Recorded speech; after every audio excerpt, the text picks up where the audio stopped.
It is New Comic Book Day, as it is every single Wednesday, and this is an amazing week for new Boom Studios titles, so let's take a look. So this right here is Power Rangers Prime Issue 1. Now, I don't really know too much about the Power Ranger universe, and this is a great jumping on point. This has really reimagined Power Rangers.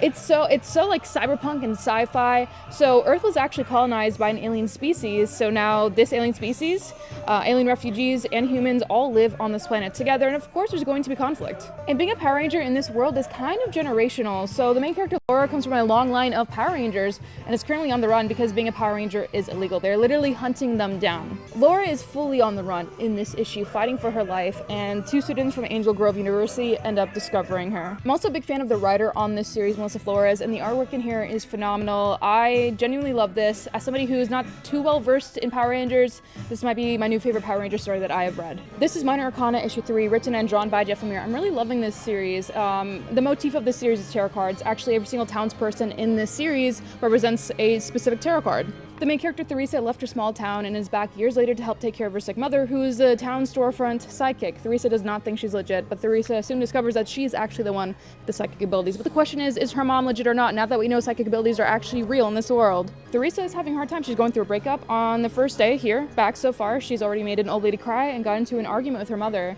She is experiencing these newfound psychic abilities, and there's some really cool like dream walking sequences. It just explores a bunch of heavy topics, and the main character, she's lost, and it's pretty relatable, and I just genuinely love this series.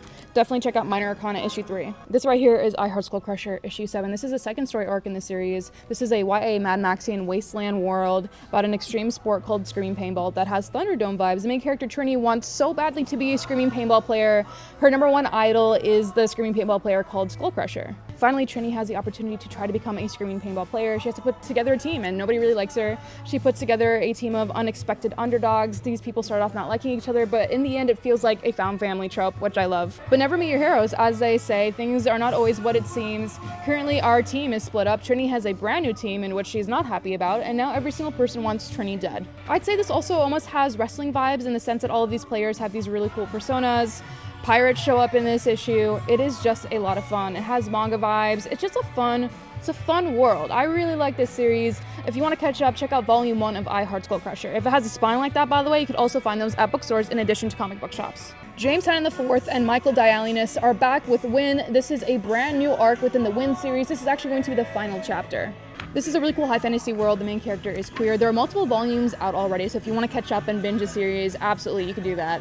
If it's a volume and has a spine like that, you can also find those at bookstores. So the elevator pitch for the first volume of Wynd is having magical heritage is punishable by death. And the main character Wynd has magical heritage, and he is hiding among everybody else, but his secret soon becomes threatened, and he has to go on the run and leave his whole life behind. He ends up on this quest with a bunch of unexpected people, including his best friend, the guy that he has a crush on, and a literal prince. Now that's just the elevator pitch for the first volume of Wynd. This is the final chapter, so it's going to be a different storyline, but definitely check it out. I personally have to catch up, so I think this is my sign to binge the series as well. But I'm a big fan of the writer James Tynion IV, and Michael Dialynas did one of my favorite comic book series from Boom Studios called Zaba and the Belly of the Beast. So I'm a really big fan of this creative team. This is the Amory Wars No World for Tomorrow issue 7. So if you know the band Coheed and Cambria, this is a comic book adaptation of their concept studio albums. This is the last issue of Garfield. This is based off the Garfield movie that just came out recently. So this is Kaboom, which is an imprint of Boom Studios. So this is for a younger audience. This was honestly such a great week. Thank you for watching. Find a local comic book shop near you. Comment down below what you're most excited to pick up from Boom Studios this week.